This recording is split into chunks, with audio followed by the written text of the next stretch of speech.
Hello friends, welcome back to my channel advance English 101। Friends, आज की इस video में हम लोग अंग्रेज़ी के 8 एडवांस स्ट्रक्चर्स को सीखने जा रहे हैं, जो हम और उसके साथ साथ एक से बढ़कर एक हिंदी सेंटेंस को भी सीखेंगे, जो कि हमारे डेली यूज़ कॉन्वर्सेशन के लिए मोस्ट इम्पॉर्टेंट है। आज का हमारा पहला टॉपिक होगा जीना हराम कर देना से बनने वाले सारे सेंटेंस को आज हम लोग सीखेंगे। उसके लिए हम लोग मेक समवन्स लाइफ मिजरेबल का यूज़ करते हैं, जिसका मतलब होता है जीना हराम कर देना। स्ट्रक्चर की बात करें तो बहुत ही आसान है। सबसे पहले सब्जेक्ट, उसके बाद मेक और makes according to tense use करेंगे। प्रेजेंट में है तो मेक और मेक्स का, पास्ट में है तो मेड का यूज़ करते हुए हम लोग सेंटेंस को बनाएंगे। आइए देखते हैं पहला सेंटेंस। वह जब भी यहाँ आता है हम सबका जीना हराम कर देता है। इसके लिए हम लोग कहेंगे whenever he comes here he makes our lifes miserable. यहाँ पे लाइफ की जगह पे लाइफ्स यूज़ हुआ, क्योंकि यहाँ पे एक से अधिक लोगों की बात हो रही है, इसलिए लाइफ्स का यूज़ हुआ है। तुमने मेरा जीना हराम कर दिया है। इसके लिए हम लोग कहेंगे you have made my life miserable. You have made my life miserable.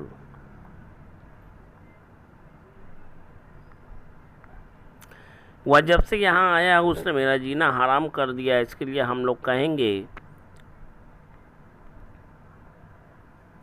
He has made my life miserable since when he has come here. Since when का मतलब जब से, since when he has come here.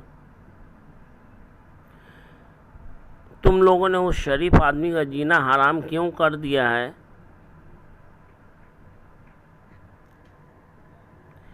इसके लिए हम लोग कहेंगे why have you made that gentleman, और उसकी जगह पर डिसेंट मैन्स का भी यूज़ करेंगे, decent man's life miserable. Number 2 पर है जब भी हमें बोलना हो आंख बंद कर विश्वास करना, उसके लिए हम लोग ट्रस्ट ब्लाइंडली का यूज़ करते हैं,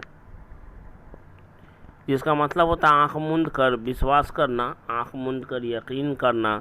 आइए देखते हैं इससे बनने वाले बहुत सारे सेंटेंस की प्रैक्टिस कैसे करेंगे, लेकिन उससे पहले इसके स्ट्रक्चर को देखते हैं। सबसे पहले सब्जेक्ट, उसके बाद ट्रस्ट और ट्रस्ट। प्रेजेंट में बोलना है तो अकॉर्डिंग टू सब्जेक्ट ट्रस्ट और ट्रस्ट का यूज़ करेंगे, और पास्ट की बात को बताने के लिए ट्रस्टेड का यूज़ करते हुए सेंटेंस को आगे बढ़ाएंगे। जैसे कि पहला सेंटेंस है, वो अपने दोस्तों पर आंख मूंद कर विश्वास करता है। ही ट्रस्ट हीज फ्रेंड्स ब्लाइंडली। ही ट्रस्ट या बिलीव्स हिज फ्रेंड ब्लाइंडली। उसका बॉस उसके हर बात पर आंख को मूंद कर या आंख मूंद कर विश्वास करता है। इसके लिए हम लोग कहेंगे हिज बॉस ट्रस्ट या believes his every words blindly.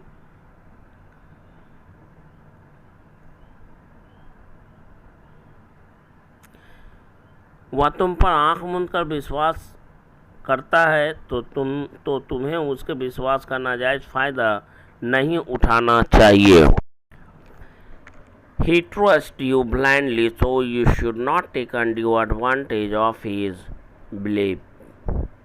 Belief का मतलब होता है विश्वास, ट्रस्ट का मतलब भी होता है विश्वास या विश्वास करना। हमें किसी पर भी आंख मूंद कर विश्वास नहीं करना चाहिए। इसके लिए हम लोग कहेंगे we should not trust anyone blindly. We should not trust anyone blindly. उसके बाद है जब भी हमें बोलना हो कैसा रहेगा वहाँ जाना, कैसा रहेगा क्रिकेट खेलना, या क्रिकेट खेलने के बारे में क्या ख्याल है, पढ़ने के बारे में क्या ख्याल है, वहाँ जाने के बारे में क्या ख्याल है। इस तरह के सेंटेंस को हम लोग व्हाट अबाउट प्लस वर्ब के आईएनजी फॉर्म से बनाते हैं। देखते हैं पहला सेंटेंस, मेरे साथ 1 कप कॉफ़ी पीना कैसा रहेगा, या फिर यूँ कहें मेरे साथ 1 कप कॉफ़ी पीने के बारे में क्या ख्याल है। इसके लिए हम लोग कहेंगे how about having a cup of coffee with me. Coffee या टी कुछ भी आप बोल दीजिए।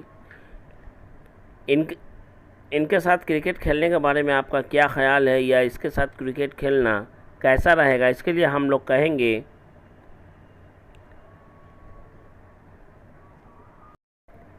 How about playing cricket with them. Them का यूज़ इसलिए हुआ है इनके साथ, यानी एक से अधिक आदमी की बात हो रही है।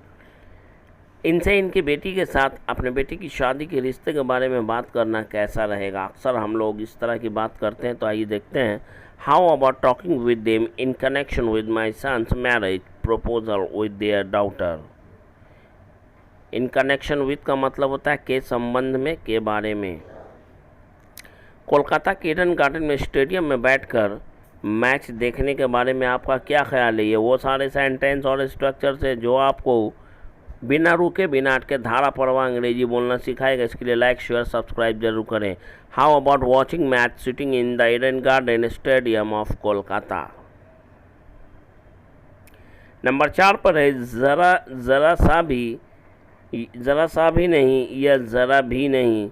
आइए देखते हैं कि इसको हम लोग बोलने के लिए हम लोग कौन से वर्ड का यूज़ करते हैं। उसके लिए हम लोग व्हाट्सोएवर का यूज़ करते हैं, लेकिन सेंटेंस के लास्ट में स्ट्रक्चर की बात करें तो स्ट्रक्चर इसका है sentence plus whatsoever.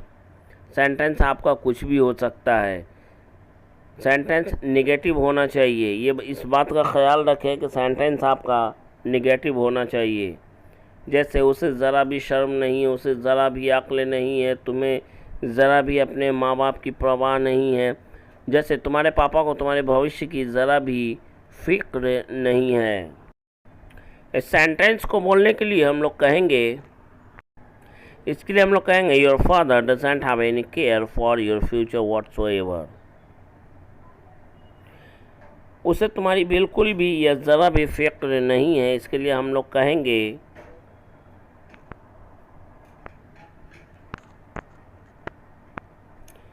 he doesn't have any care for you whatsoever. He doesn't have any care for you whatsoever. Mohan Radha को एकदम पसंद नहीं करता है, इसलिए वह किसी और के साथ शादी के गठबंधन में बंधना चाहता है, ना कि राधा के साथ। मैं एक बात बता दूं, ना के लिए रेदर दैन का यूज़ करेंगे हम लोग।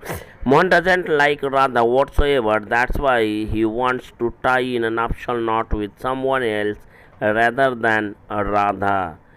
यहाँ पर रेदर दैन राधा का मतलब हो गया ना कि राधा से। उसे ज़रा भी शर्म नहीं है, इसके लिए हम लोग कहेंगे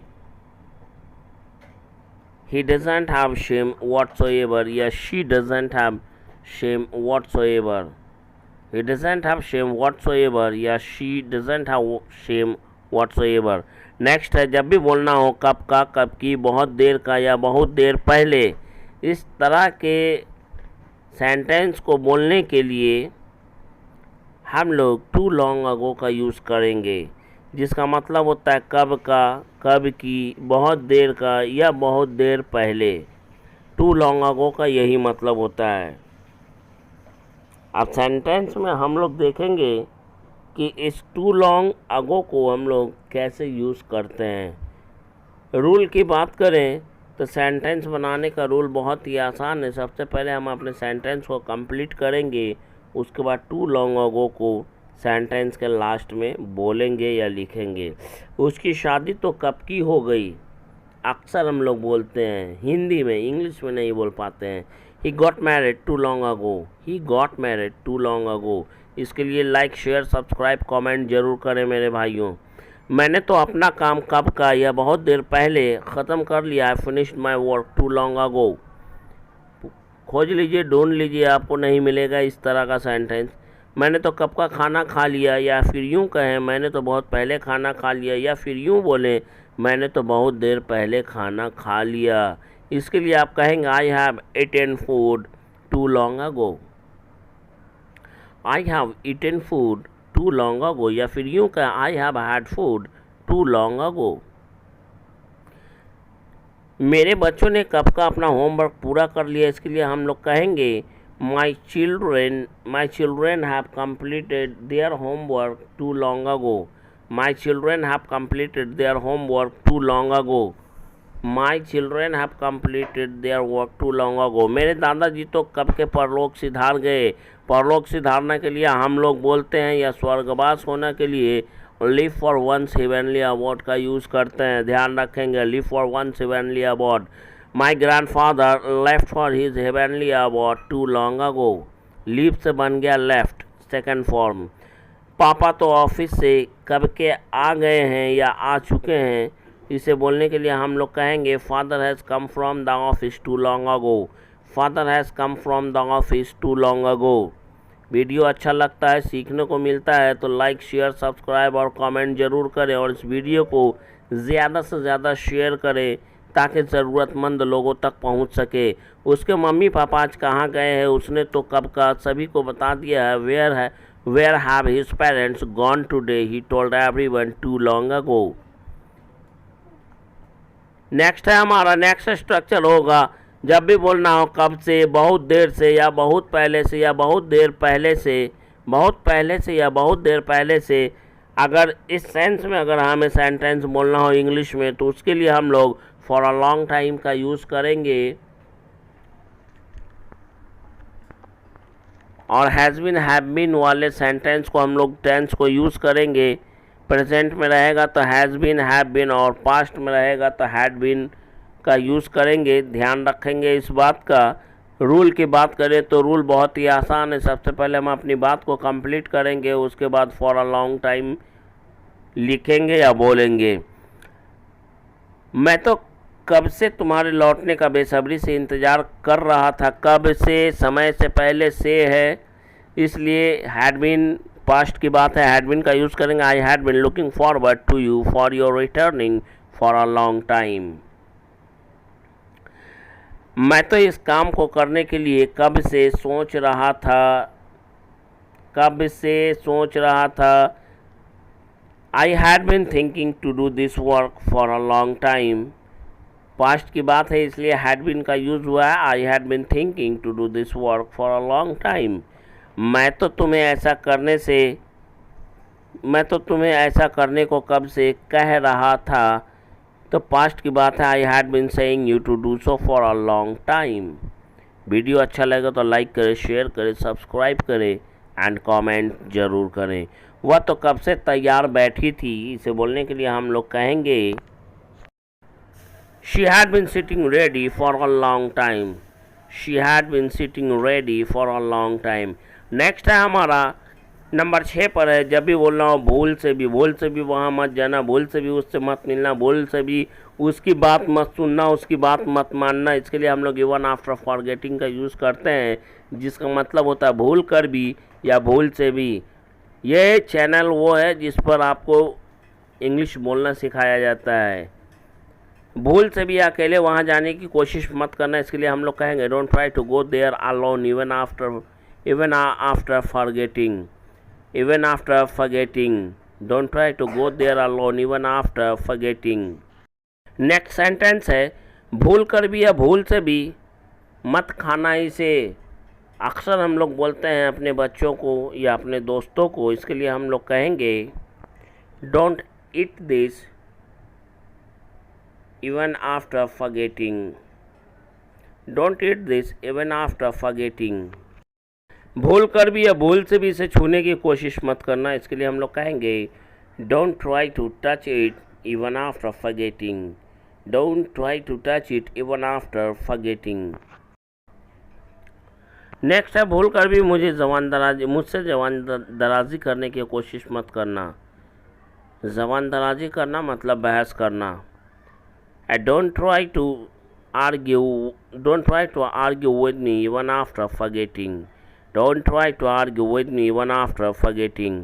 या फिर आप आर्ग्यू विद की जगह पे टॉक बैक का यूज़ करते हैं जिसका मतलब होता है पलट कर जवाब देना, जबान दराजी करना। नंबर 7 पर है गलती से भी, जिसका इंग्लिश में होता है वन बाई मिस्टेक। गलती से भी इंग्लिश में हम लोग बोलते हैं वन बाई मिस्टेक। इससे बनने वाले सेंटेंस पहले स्ट्रक्चर को देखते हैं। सबसे पहले हम अपने सेंटेंस को यानी अपनी बात को कंप्लीट करेंगे और लास्ट में वन बाई मिस्टेक को हम लोग बोलेंगे या लिखेंगे। सबसे पहले पूरा कंप्लीट सेंटेंस, उसके बाद वन बाई मिस्टेक। आइए देखते हैं पहला सेंटेंस गलती से भी मुझसे बहस करने की कोशिश मत करना। इसे बोलने के लिए हम लोग कहेंगे don't try to argue with me one by mistake. Don't try to argue with me one by mistake. If you like this video,